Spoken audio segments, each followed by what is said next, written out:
Good morning, history buffs. Good morning, yes. And thank you for joining us in person. And to those of you out there who are watching this by video, next time, come in person. You'll enjoy it. Gesundheit. Do we have any first-timers here? Raise your hands. Okay. There's a couple. Thanks for coming. As always, we appreciate your support as members and all, so we were glad when you could keep that up. But I would like to shout out to our founding members. 2 or 3 are here today, and many of our lifetime members. Did you know that we have 81 lifetime members? Probably 20 or 30 are in the group here today, including Lorraine Isaacson Mills, who is one of the Isaacson family of Happy Valley, who turned 100 last week. And she's not here. If she was, we'd be really clapping her up. Anyway, we were able to honor her at Happy Grange when they had quite a celebration for her last week. Anyway, many of these individuals who are lifetime members continue to donate, even though they've given a lot. So we always encourage that. And have any of you been receiving mail solicitations from PBS, the Red Cross, or a lot of nodding heads, junk mail? But, you know, I'm sure there are great opportunities to give. But there's one more. You probably won't be receiving one from us, but you can go online and donate and contribute any of your 401k expenditures at the end of the year. You know, you have to get rid of those somewhere, and the Redmond Historical Society would be more than happy to accept them for you, and grateful too. As always, I want to thank Mary Sullivan and Cynthia Olson, who have brought our wonderful treats, homemade. And of course, as many of you know, they're ready to engage any of you who know somebody who might be ready to sell their home or their property, because they are incredible people who will come and help you box up and move and even downsize, I'm told. So thank you for that, and to Joanne Potter, who arranges for all of our other volunteers. Before we start Ed's presentation, I want to remind you that Richard, stand up Richard in the back. Well, he'll be standing up here later. I will not be around for Q&A. Richard will be taking care of that. I have to go to a memorial today. But with that, I'd like to acknowledge our land acknowledgement statement. We acknowledge we are on the ancient ancestral lands of the Coast Salish peoples who continue to steward these lands and waters as they have since time immemorial. We recognize Washington's tribal and indigenous or native organizations, which actively create, shape, and contribute to our thriving communities. The Redmond Historical Society is committed to doing our part to engage with and amplify the voices of Native peoples. And Laura Lee Bennett, who you usually see, is off on another adventure today and won't be here. But if she was here, she would be up here inviting you to our next meeting, which is our annual membership meeting. It's on in January and the second Saturday at the Happy Valley Grange, where you'll hear about what we did this last year, what we're going to do next year, and there's more ice cream and toppings than you can even eat. Seconds and thirds for everybody. And then we have a chance to hear about our incredible speaker today. Wasn't that a wonderful start? Let's give Ed a hand for that right now.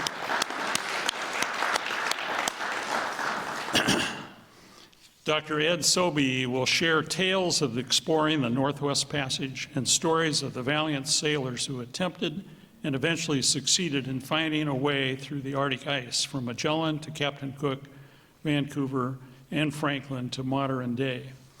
Ed is an oceanographer who received his PhD from Oregon State University. He's an author, former museum director, and naval officer. He's conducted research in Antarctica, El Nino research in the Eastern Pacific Ocean, and participated in scientific expeditions throughout the Pacific and Atlantic Oceans. He's a fellow emeritus in the Explorers Club that includes such legends as Sir Edmund Hillary, Jacques Piccard, Neil Armstrong, and many others. He's directed 5 museums, including the National Inventors Hall of Fame, and founded the National Toy Hall of Fame. His publications include 35 books, and Ed will be at the table out here afterwards with several of his books if you're interested in purchasing any of them. The Fulbright Commission has awarded Ed 4 Fulbright grants for science teaching. Ed created and hosted a television show on science and problem solving. He teaches oceanography and environmental studies for the Semester at Sea, the floating university. Ed has lectured in more than 65 cruises and traveled to more than 140 countries.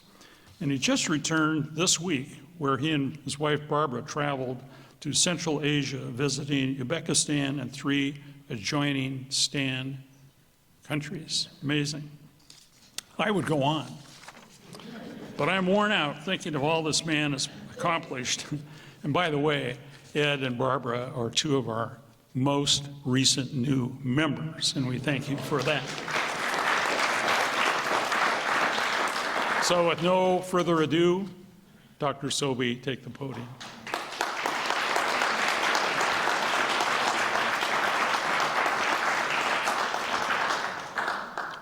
Thank you. I'm hoping you can hear me without holding the microphone, but if you can't, let me know. No. You can't hear me. Oh. Okay. Well, I will try louder, and we'll pull the microphone over. We're going to talk about the Northwest Passage. This is a geographic puzzle that confounded Europeans for 4 centuries. After Columbus bounced into America and Magellan found his way through South America, it became an obsession for Europeans to find a less perilous route to the Orient. This is a tale that has profound and repeated failures embedded in it, and only after the problem was solved, by the time the problem was solved, it had 0 value. But we're going to start with the fall of Constantinople in 1453. The 4th Crusade, sent out by the Pope, got diverted, and they attacked Constantinople and weakened it sufficiently so when the Ottomans came through years later, it was a fairly easy conquest for them. And in about 53 days, they overcame and defeated the incumbents in the fortress there. When they did that, they closed down the trade routes between Asia and Europe. Venice was the leading economic power in Europe, and overnight Venice lost that power as they no longer had a stranglehold on the goods coming across. Prices for Asian products rose 10 to 100-fold overnight as they were shut down. So Europeans were searching for another way to get around the Muslims, the Ottomans, who were blocking the route, and the Portuguese started by going down the west coast of Africa under Prince Henry the Navigator. It took a long time for them to get around Africa and into the Indian Ocean, and Spanish and other people started looking to the west. Now, they're looked in 2 different ways to get through the Northwest Passage. One way, the Northwest Passage. Another way, the Northeast Passage. That problem was solved by the great Swedish explorer Nordenskjöld in 1878 on the ship Vega. I'm going to quiz you later on just to see if you know who was the second person to get through the Northeast Passage. We'll talk about who was first in the Northwest Passage. And it wasn't me. It wasn't John. Do I need to? Yeah.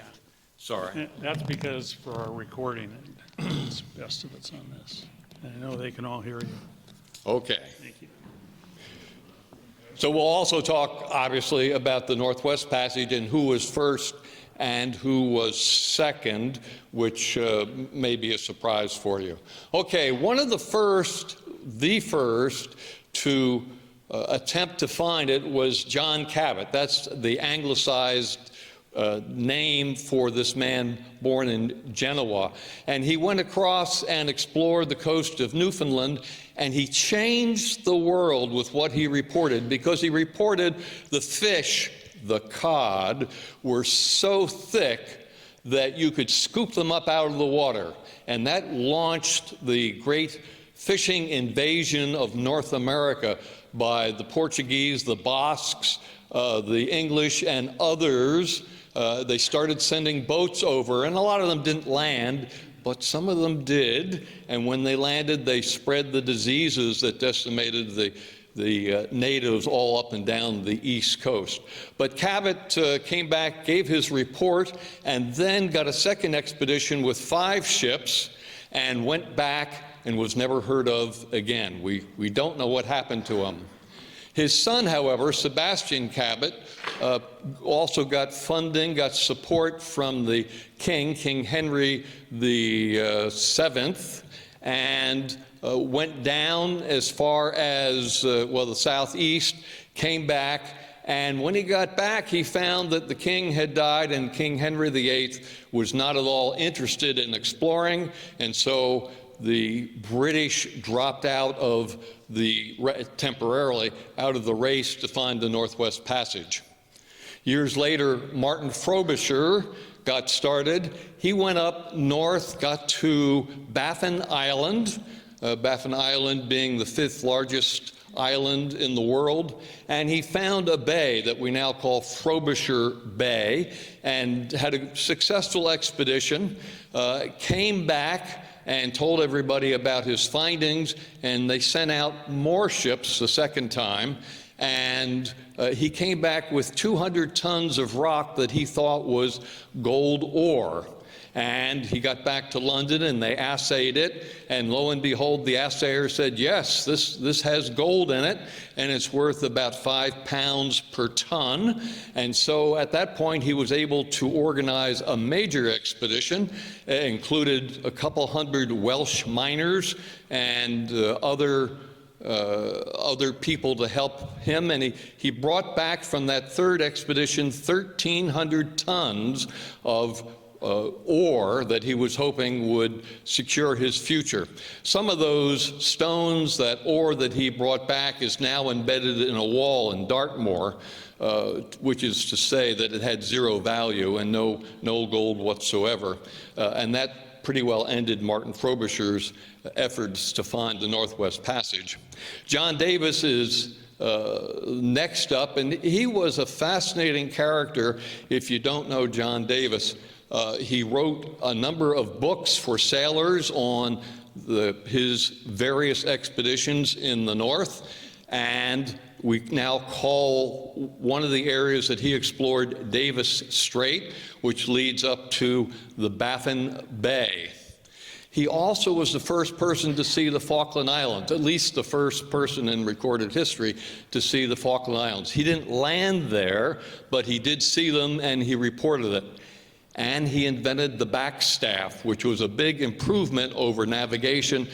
So when you're measuring the altitude of the sun, you don't need to be staring into the sun. You can put your back to the sun and see the shadow on this instrument, so you can tell the elevation of the sun and get an idea of your latitude.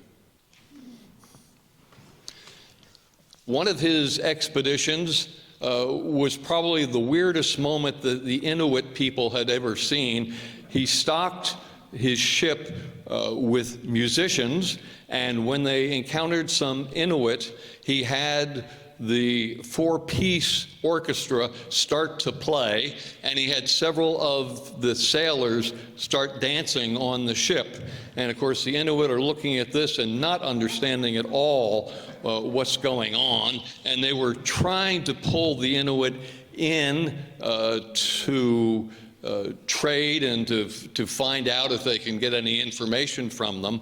And the Inuit the first day were not at all interested, but they came the second day and ended up trading a couple kayaks and some seals for whatever metal objects that Davis's people had for them. Skipping ahead, Henry Hudson ended up doing 4 voyages. The first 2 were up to the right there. They were looking for the Northeast Passage up towards Svalbard. And his reporting of the profundity of whales started the whaling industry in the Arctic. As he reported, there were so many whales up there, which of course they have successfully depleted down to only a few. Then he did a 3rd voyage into Hudson River and up the Hudson River as far as Albany, came down. That was for the Dutch East India Company. He got back to England and they quickly threw him in prison for treason, thinking that he was giving away secrets to the Dutch. He got out of prison, however, and the Dutch, of course, later created New Amsterdam, New York City, on some of the area that he had explored. Then he did a 4th expedition up to Hudson Bay. Davis and others had reported an opening that looked like a big bay, but no one had gone in. So Henry Hudson went in and,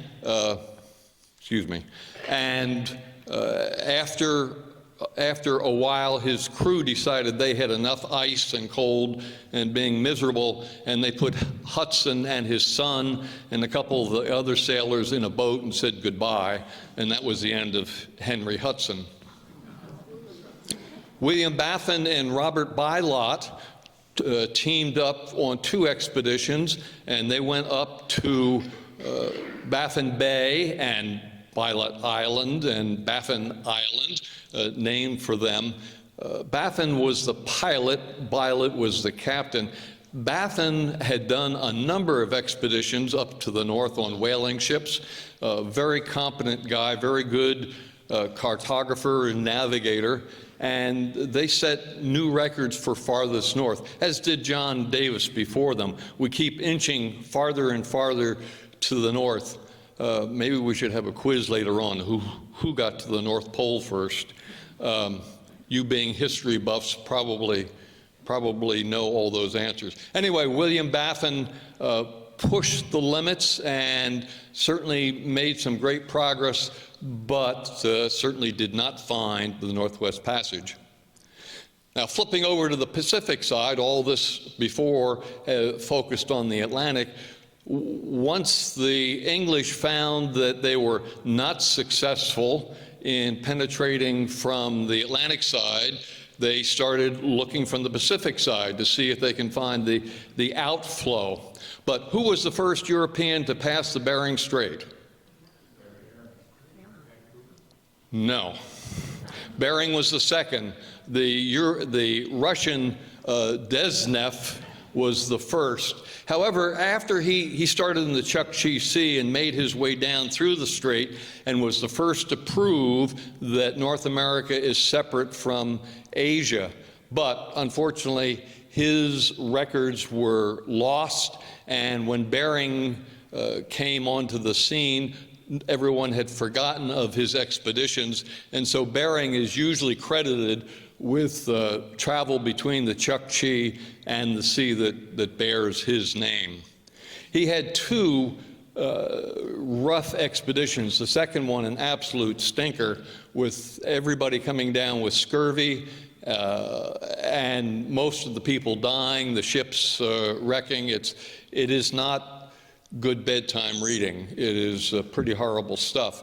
But the one positive, in addition to him opening up Alaska for further Russian exploration and eventually the sea otter trade, which drove the Russians in to occupy Sitka and the Aleutian Islands and to start trading those pelts with China. The one positive was George Steller, a Danish naturalist who accompanied my mind's blank, who accompanied Bering on his second expedition. Just to get to the starting point, they had to cross Russia, which obviously not an easy task. No railroads, obviously no planes, no automobiles, so it was a rough voyage. But Steller turned out to be an excellent choice, because although he only had 10 hours on Alaskan soil, he identified a number of species. In total, he's credited with about 24 or more species. Some of the ones in the Northwest that you may recognize in the upper right, the Steller sea lion, that are along our coast all the way down to California, the Steller jay that's in your backyard right now robbing your bird feeder, and the Steller sea cow, which very quickly was exterminated, and Steller is probably the only naturalist ever to see one. Well, then we get to the more commonly known, James Cook. He made 3 major expeditions, one of the greatest explorers of the 18th century, and on his 3rd expedition, he was tasked with finding the Northwest Passage. So up the coast he went. He got into the Chukchi Sea, saw the ice there, and determined that there's no way to get through the ice. He came back and then went to Hawaii, where he was killed. But he was followed by one of his protégés, George Vancouver, and Vancouver missed the Columbia River. He saw the Columbia River but didn't think it went anywhere. A few days later, he bumped into in the ship the Columbia, and they eventually went into the Columbia River and named it for their ship. But Vancouver continued on up, went into the Straits of Juan de Fuca, was blown away by what he saw, the big, beautiful bay, named Mount Rainier for one of his lieutenants, named Puget Sound for another one of his lieutenants. So many of the names we have in our area resulted from Vancouver's expedition.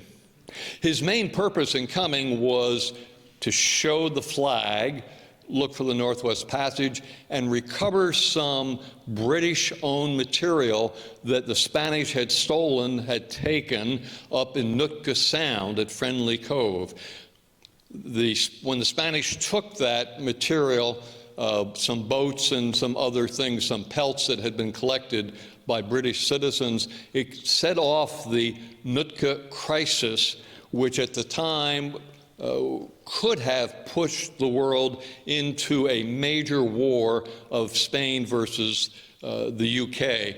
The Spanish determined they did not want to start a war. They were not in a good position, so they pretty well backed down. But Vancouver had to go up to Nootka Sound, meet the Spanish Boca de Quadre, and finish the negotiations between the two countries.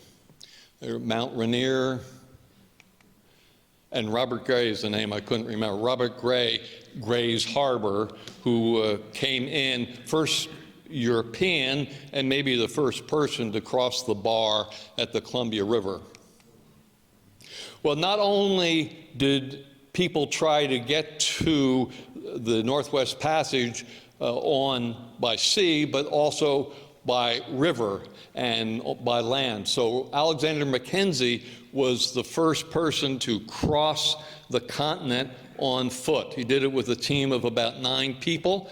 Very able navigator. You can see his first expedition, 1789, he made a wrong turn and ended up in the Arctic Ocean, and we call that now the Mackenzie River.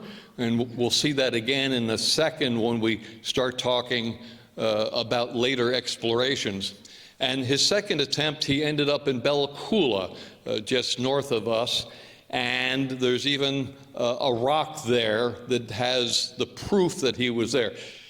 He actually didn't carve the rock. He marked the rock in grease which was obviously going to wear off, and so much later somebody came through and chipped it out with a hammer and chisel. It's still there, although it's very difficult to get to. So that's a good trivia question. Who was the first person, or the first European person, to cross the North American continent? Most Americans will immediately say Lewis and Clark. And they were there, but they weren't first. They were there about 11 years after Alexander Mackenzie made the crossing. They came back to President Jefferson and said, there is no river crossing of any sort here. You have to cross the Rocky Mountains, which people did not know about at the time. So at this point, we'll pretty well shut down the West Coast as an obvious way to penetrate the Northwest Passage. So back to the Atlantic, and we end up with one of the absolute heroes of the saga, Edward Parry. And he doesn't get much credit, unfortunately, but he was maybe the most successful explorer in the Arctic. He had sailed with Sir John Ross. There's two Rosses, uncle and nephew. Sir John Ross was the uncle. Parry was one of his lieutenants. Ross had penetrated up Baffin Bay and saw this opening, this Lancaster Sound, and it opened to the west. And all of the lieutenants, including Parry, said, we got to go in there. And Ross said, no, it's time to go home.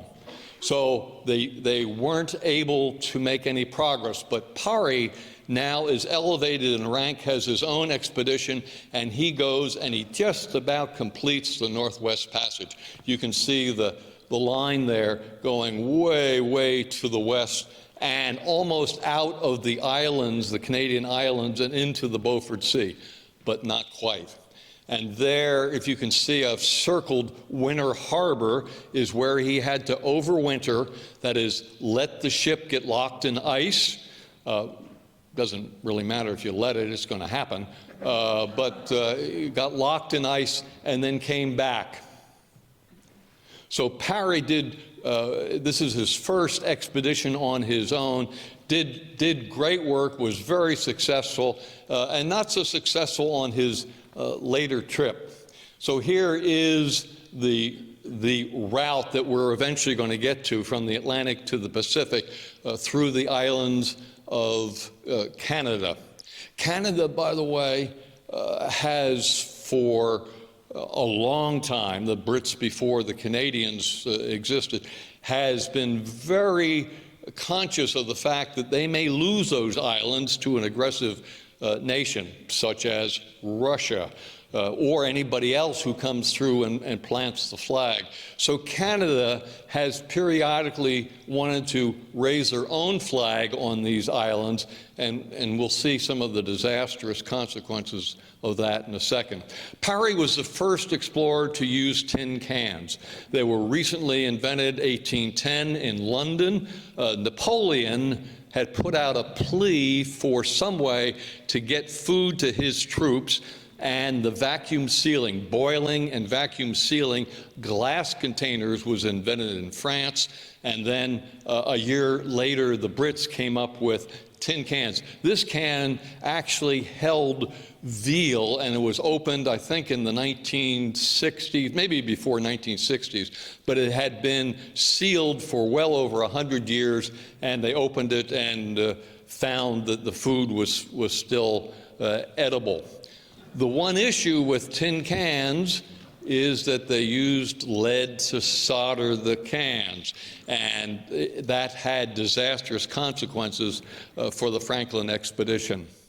So here are just a couple points of reference. Somerset Island, and I may show a picture of that. We sailed around that a couple of years ago. Peel Sound, Prince of Wales Island, which is now, if you're going to do the passage, that's where you're going to turn to the south. And Beechey Island, which is a tiny nondescript island, and I'll show several pictures of Beechey Island. When Parry made his great penetration of the Arctic, one of his lieutenants was Beechey. We'll see Beechey in another minute. He named it for his father, who was an artist. And it's just a tiny speck of an island right next to Devon Island, and I'll show a couple pictures of that in a second. So now introducing John Franklin. Franklin had a lot of experience as a young explorer. 1819, he led a small group of people up the Coppermine River, got to the Arctic Ocean, and managed to come back. But it was nip and tuck. They had scurvy, they were out of food. He earned the title, the man who ate his boots. They were eating lichens, which of course have almost no nutritional value, and they were eating their boots. And of the 21 men who started that expedition, 11 died on the expedition. But he came back a hero. He was successful in the sense of exploring and mapping that coast. And then later, he was sent out to go down the Mackenzie River that we saw a few minutes ago. Alexander Mackenzie was the first to go down. That was a more successful expedition. He understood more the needs, the equipment that he needed to have. They had that experience, and they mapped huge sections of the Canadian coast.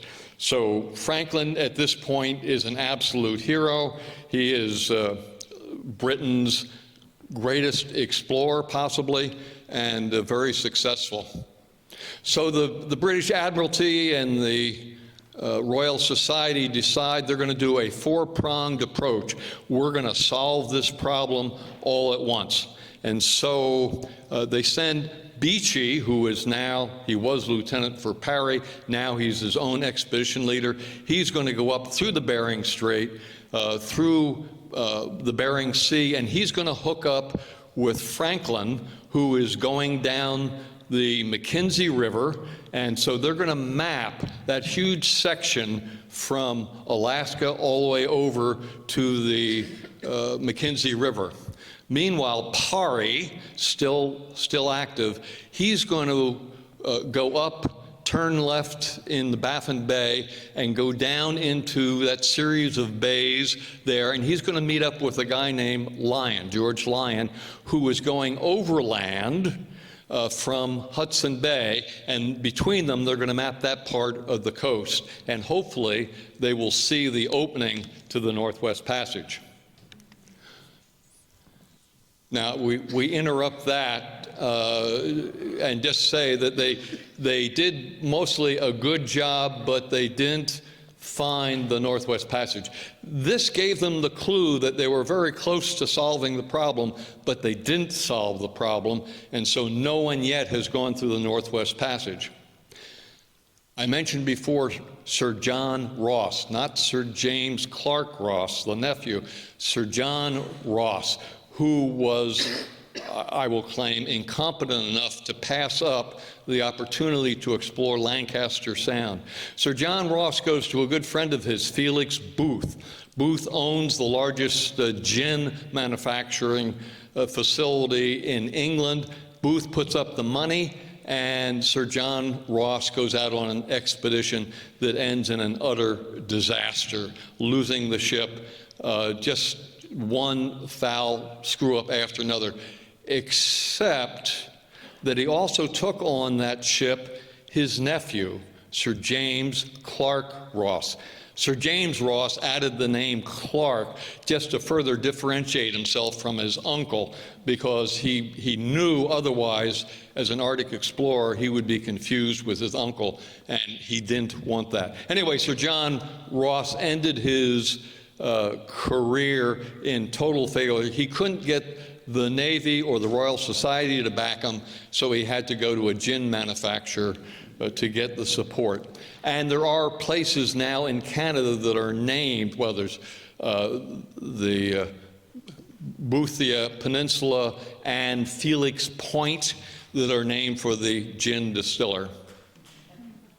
But the one success was James Clark Ross.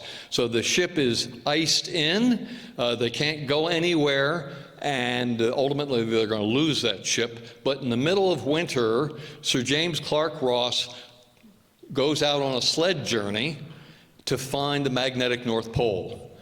We knew there was a magnetic North Pole, we just didn't know where it was. And so he went across the Boothia Peninsula and discovered the magnetic North Pole. Knowing where that is critical to making any map that uses a compass. And so that was a critical step. James Clark Ross, and I apologize for jumping back and forth, but James Clark Ross later got his own expedition, and he is possibly the greatest explorer in Antarctic history. So he went down, he spent several years doing a circumnavigation of Antarctica, first person to get close, first person to see the ice shelf, the Ross ice shelf, first person to see the major sea, the Ross the Ross Sea, and recently the Ross Sea was added as a whale protected area, and I think a total ban on fishing in the Ross Sea. It's also where McMurdo Island is, and I'll show a picture of that in just a second, McMurdo being one of his lieutenants, and where the Erebus and Tur volcanoes are. These are two ships that he used to explore the Antarctic, and we'll see them again in the Franklin expedition. These are bomb ships. They're big, tough ships that have two mortars on them, enormous mortars to lob cannonballs into fortresses. And the Tur was there at Fort McHenry. We'll see that in a second. Here's Mount Erebus erupting. It is one of only two volcanoes in the world that has an active lava field in the center of it. It's the southernmost active volcano, and that's my home right in front of it, dwarfed by it. That's all sea ice, about 6 feet of frozen salt water. This is just north of the base, the McMurdo base in the Antarctic. So now, with that background on the ship, the Erebus and the Terror, we come to the Franklin expedition. The British think they're very close to solving the problem. They're going to use these two ships that have successfully explored Antarctica. They're going to add steam engines to them. They're going to beef them up even more, and they're going to send somebody out to follow the route that they have previously outlined in their four-pronged approach. And so they go to the obvious choices. Parry says no. He's retired. James Clark Ross says no, not going to do it. And they go down the list, and finally they come to 59-year-old Franklin, who, although he has done extraordinary things, is really not in physical shape to take this challenge on, and he accepts. He's recently been married to a gal that I will call Lady Franklin, and she is a force of nature who plays a major role in subsequent events. But Franklin sets out. He's going to follow that same route into Lancaster Sound. He's going to turn left, go to the south. With him is the captain of the Tur. They had offered the expedition lead to Crozier. Crozier was the captain in the Antarctic on the Tur, and Cape Crozier is Shackleton Scott's. It's Scott's second expedition is based at Cape Crozier on McMurdo Island. They went to Crozier after they went to James Clark Ross, and they asked him if he would lead the expedition, and he thought, oh, I'm too young, and he graciously bowed out, but he did accept the captaincy of the Tur for the expedition. So Franklin's route, he starts his last contact with anybody is Disco Bay in Greenland. He sails over to Devon Island, and he gets iced in at Beechey Island, and we'll see those in just a second. Subsequently, when he gets free, he goes south to King William Island. There's 2 different positions there. By the way, good trivia question for you. What's the northernmost point of the North American continent? Murchison Point, which is the separation between Boothia, named for the gin distiller, and Somerset Island. There's an opening there of a couple miles. It has some pretty crazy tidal currents in there, which make it a less attractive navigation. But anyway, there's the trivia, one of the trivia questions for you. So here's Devon Island. It is the largest uninhabited island on the planet. Now, immediately you say, well, wait, there's huts there. I mentioned earlier that Canada has been very interested in populating places throughout the Arctic to hold the flag. They did a despicable act back in, I think it was the 1930s, of enticing Inuit who had very comfortable lives elsewhere. They almost forced them, they kept badgering them to move to Devon Island, which is much, much colder, much fewer resources, and not good for game hunting. They also promised to supply them, and they never did. And so they really, to about a dozen or 2 dozen people, there are 3 different locations, they did this relocation project and did them a great disservice, and only recently have apologized to it. But they wanted Canadian citizens in these islands, which are some of the huts there. This island also has prehistoric buildings, if you will, slabs of rock over top of little caves that people dug out from eons ago, hundreds and hundreds of years old. On the left is it's very unexpected. There's a little graveyard there for 2 Royal Canadian Mounted Police, one who accidentally killed himself and the other who on purpose killed himself, probably for being stationed on Devon Island. This being, again, the 5th largest island. It also has the most northerly meteorite impact crater. The thing is 21 kilometers long and is a training ground for astronauts. Very interesting island. No one lives there.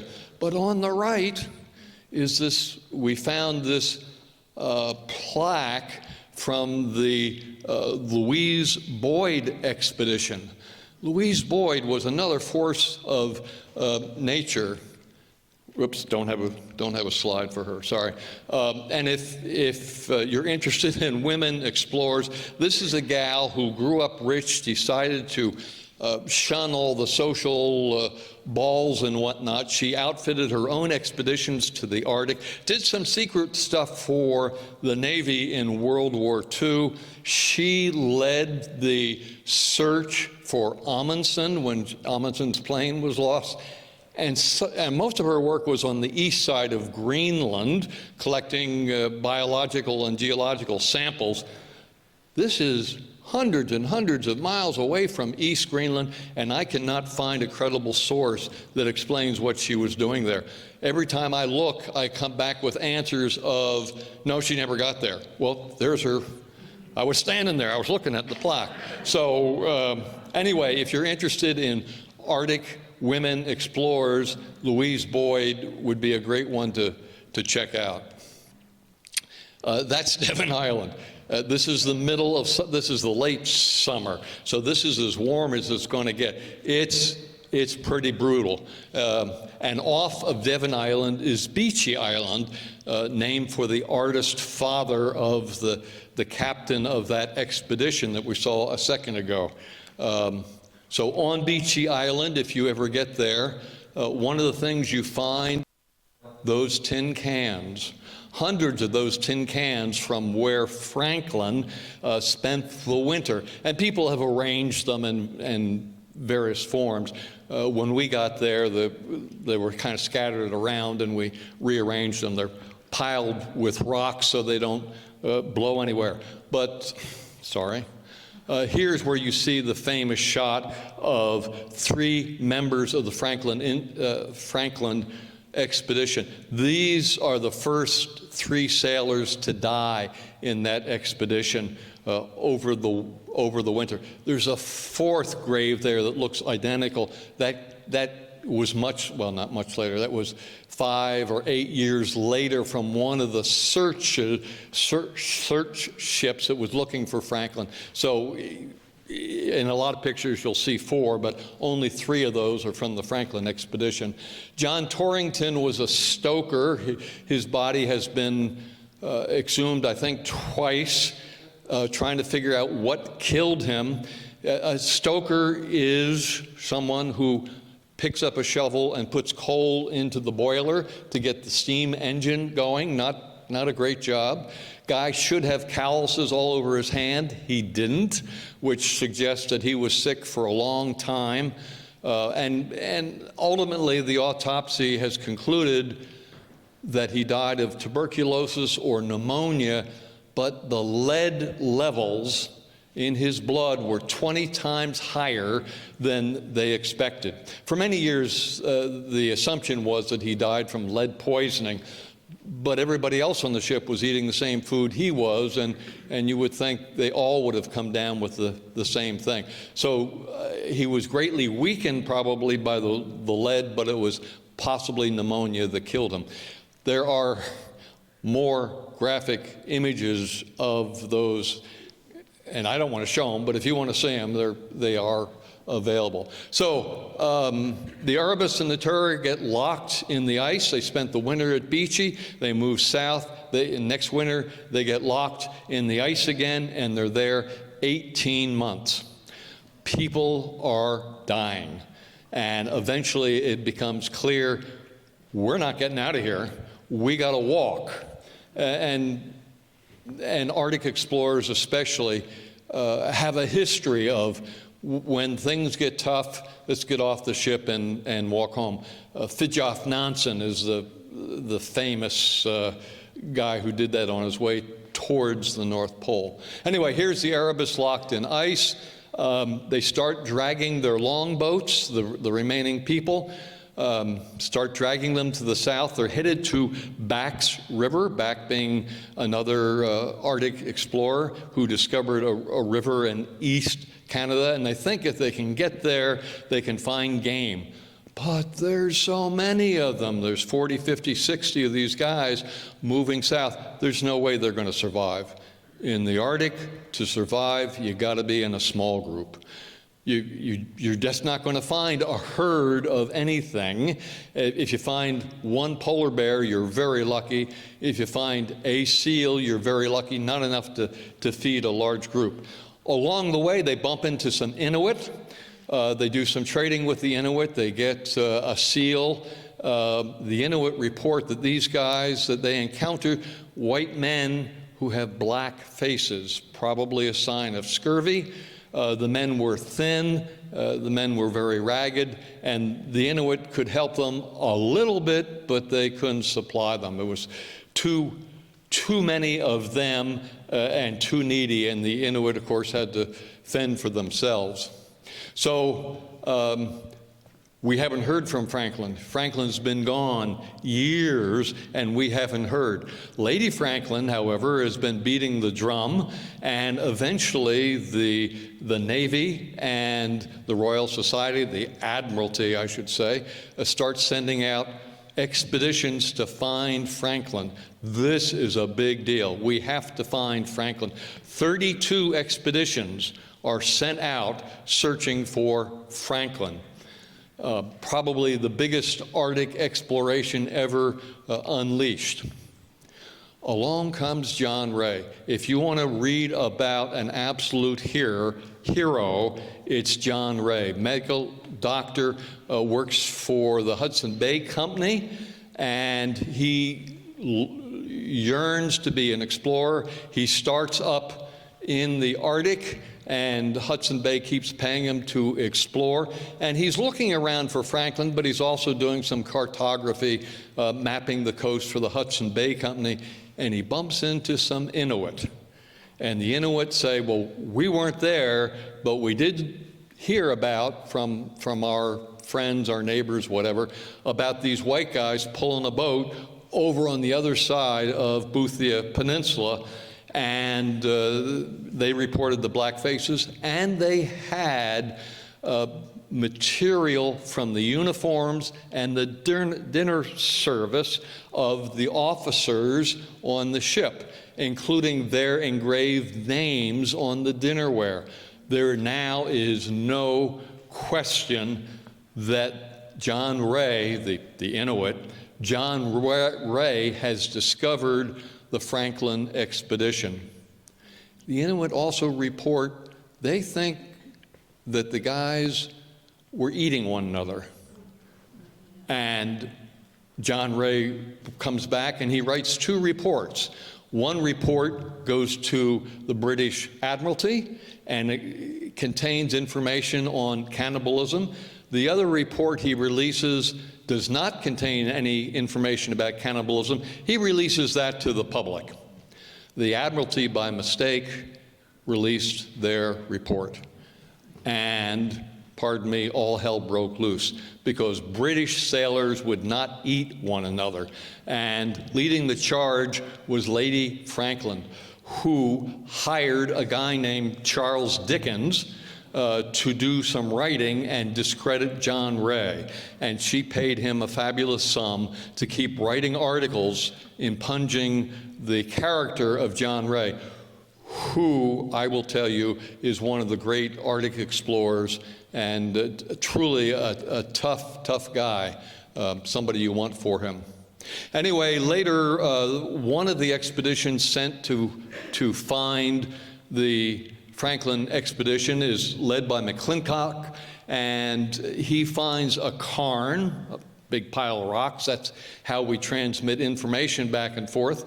And inside the cairn is a metal tube that has this document that explains everything is going well, we're very happy, blah, blah, blah. And then a year later, it has been reopened and notes added, things are not going so well. We're losing people left and right.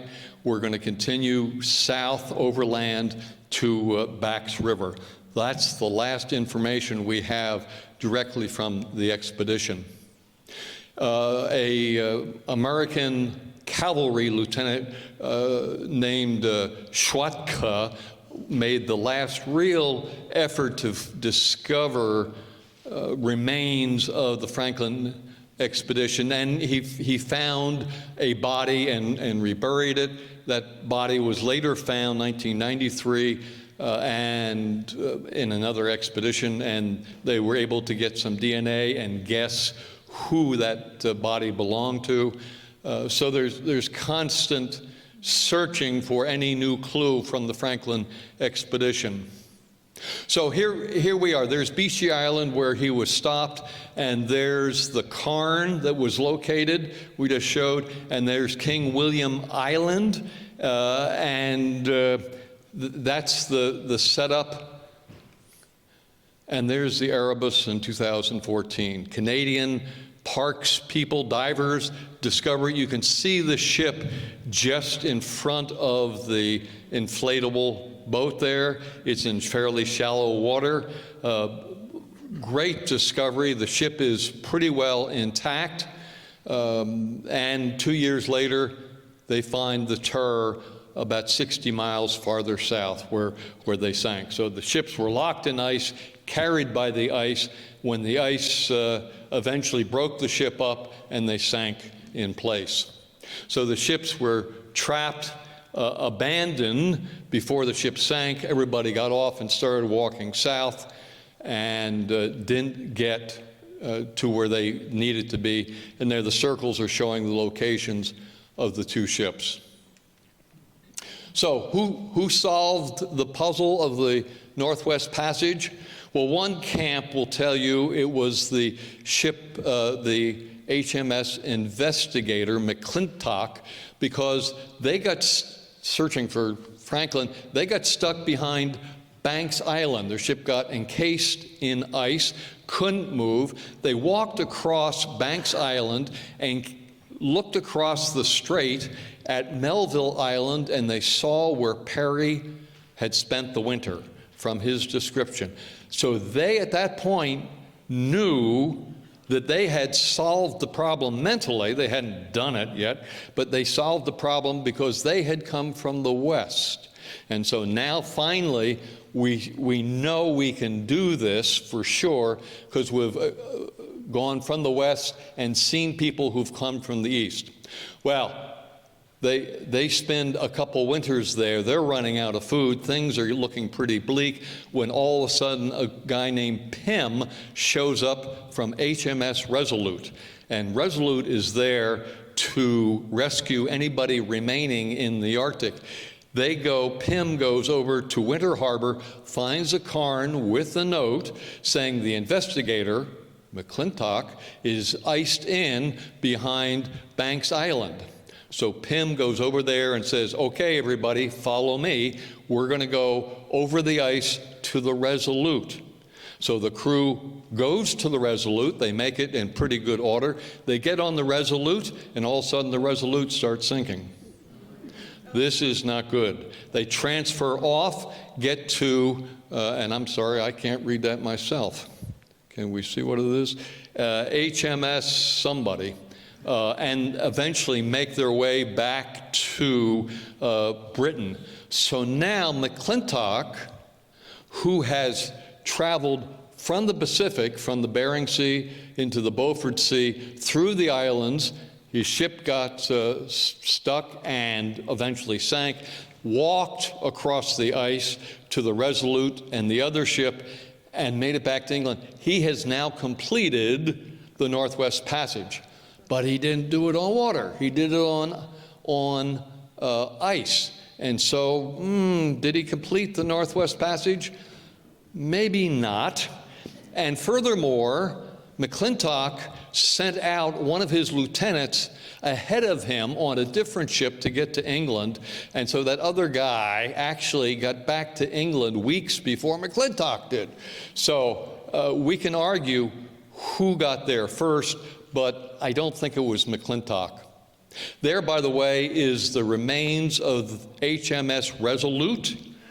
That it was found, it didn't sink, it was found by an American whaler, sold to the U.S. Navy for $40,000. The Navy refurbished it, gave it to Queen Victoria, and when it was about to go to the breakers, somebody rescued the timbers, made the desk, which now is in the Oval Office. I had to search for an apolitical picture of the Oval. Okay. So the question is, who solved the problem? Who was the first to sail the Northwest Passage? Thank you. Roald Amundsen. Give a cheer. This is the guy. This is the guy whose lifelong passion was sailing through the Northwest Passage. And he bought, his life is an amazing story. He bought the ship. This is his first expedition that he's leading. He had already wintered in Antarctica. He was with the first party to winter in the Antarctica in the Belgica expedition. Now he has trained to work in the Arctic. He has a crew of 6. They're on the Goya. They're ready to go. And the creditors are about to shut him down. They walk down the dock. He owes a lot of money. He was not able to get all the sponsorship. So Amundsen looks up, he sees the creditors coming down the dock, he grabs an ox, and he cuts the mooring lines, and off he sails. That's Amundsen. That's what we love about Amundsen. He's the guy who gets stuff done. He gets into the Northwest Passage, spent 2 winters at Goya Haven. It wasn't a place until he spent the winter there. Inuit came and sort of hung out there, and they both benefited. They taught him how to make clothing, how to survive in the Arctic. He gave them metal objects, and so it was a good relationship. He held them in great regard. He eventually, after spending 2 winters in Goya Haven, he heads west, and as he gets close to the Beaufort Sea, he encounters an American whaler, and that confirmed in his mind that he had solved the problem. When he got to the American border, he hops out of the Goya, he skis 250 miles to a telegraph station to make the announcement. I mean, this was his life's goal. He's excited to share. Then he skis 250 miles back to the Goya and continues on to Nome. There's the Goya at Nome. For many years, this relic was in Golden Gate Park in San Francisco, just sitting on the beach. And now it's in Oslo. If you're ever in Oslo, I recommend the museum that has both this and the Fram, 2 of the greatest, most important expedition ships in the world are both there.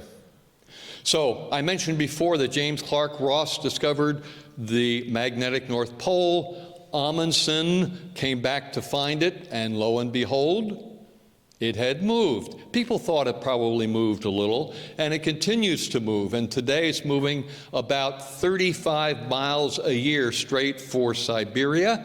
It will get there eventually. But Amundsen was the first person to measure it and prove that the North Magnetic Pole moved. So there's his passage. Amundsen was also the first to get to the South Pole, beating Scott by, 4 weeks, 5 weeks. First person to get to the North Pole. He flew over in a dirigible from, I think it was from Svalbard, I forget the name of the town, in Svalbard over to Alaska in the Norge, which is a story. So he is the person who does the first passage of the Northwest Passage, the second after Nordenskjöld to do the Northeast Passage. Not his greatest expedition, but nonetheless he did it. So who was the second to do the Northwest Passage? Some guys you've never heard of, 2 young yahoos in New York City who decide they're going to paddle a canoe to Nome, Alaska, and somehow with no experience they managed to do it, thinking this would be their ticket to fame and riches, and it wasn't. But they had a heck of a journey, a heck of a story. So to date, there have been about 350, maybe, I haven't counted this summer, but maybe 400 passages of the Northwest Passage. We, a buddy and I, in 1976, proposed to be the first people to kayak the Northwest Passage, and we applied to Rolex for a grant. They were giving out $50,000 grants at the time. We got, thank goodness, an honorable mention. They didn't give us any money because we would have died. So the first person to do the west to east passage, to do west to east, east to west, first ship to go around North America. This is a Canadian ship to plant the flag. Northwest Passage, so the 3 passages of Amundsen and Larsen. And the first military vessel, the Canadian Labrador, did it twice. The U.S. Sea Dragon was the first submarine, probably the only submarine. It's not great navigating in there. And remember the SS Manhattan? As Prudhoe Bay opened up, the question was, how do you get the oil? And one option was to send a super tanker. They had taken a regular tanker, enlarged it, put icebreakers all around it, traveled from the east to Prudhoe Bay. They loaded 1 barrel of oil and then drove back and proved that, yes, it would be possible. Then they built the pipeline and shut that off. First tourist ship, the Lindblad Explorer, 1984, subsequently sank in the Antarctic. First one recently was Crystal Serenity. I think the cheapest cabin at the time was $25,000. and they have, what, 700 or 800 passengers on board. Made a ton of friends, I think, with that. They were also surrounded by 2 or 3 icebreakers the whole time. Carl Kruger, a local guy, is now done 2/3 of the passage on a SUP. This is a big SUP. It's a stand-up paddleboard. It's, I think, an 18-foot SUP. He's doing it by himself with no backup. This is a tough dude. He's done 2/3 of it. He was supposed to finish it last year, but maybe next year, or he may put it off longer. The Arctic Cowboys finished their quest. This is a team of, I think, 4 professional kayakers from Texas. The first year they tried it, they got their lunch handed to them. But they learned, and then they came back and did it. They didn't really complete the Northwest Passage because they didn't go through the Beaufort Sea and down to Nome. And they didn't really start in the Atlantic Ocean, but they came darn close. Today we have a geopolitical question popping up because as the Arctic unfreezes, as it is more and more open to transportation, everybody wants a piece of the action.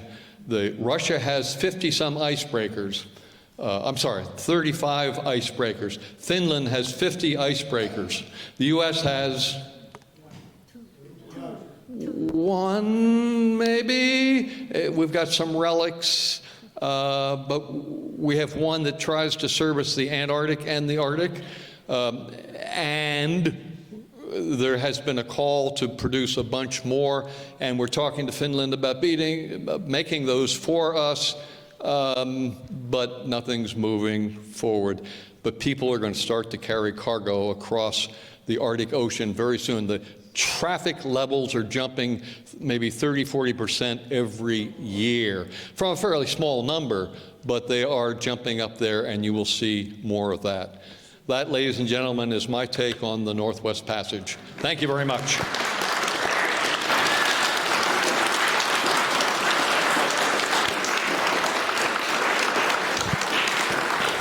Thank you. And now Richard's going to conduct Q&A.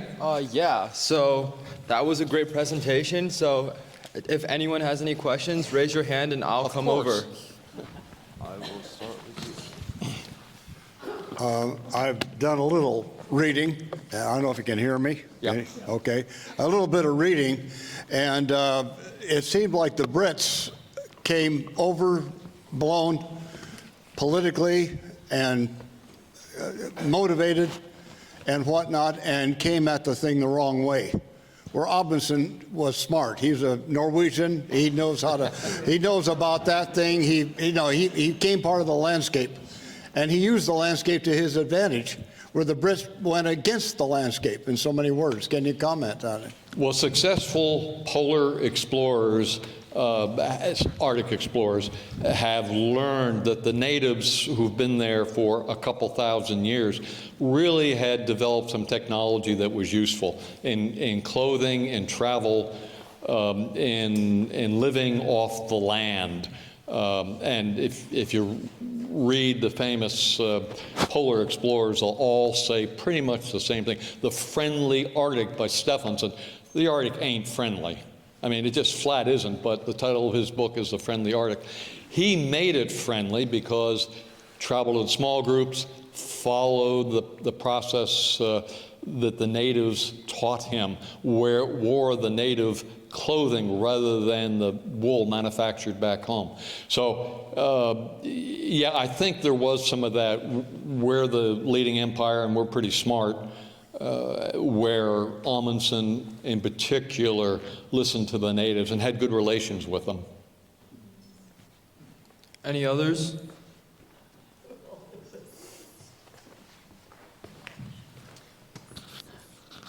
Will the boat traffic across the Arctic hinder the ice formation? Will the boat traffic across the Arctic hinder the ice formation? Yes. And initially not to a great degree, but the ships are all diesel powered. They emit a black powder that speeds up the melting of the ice.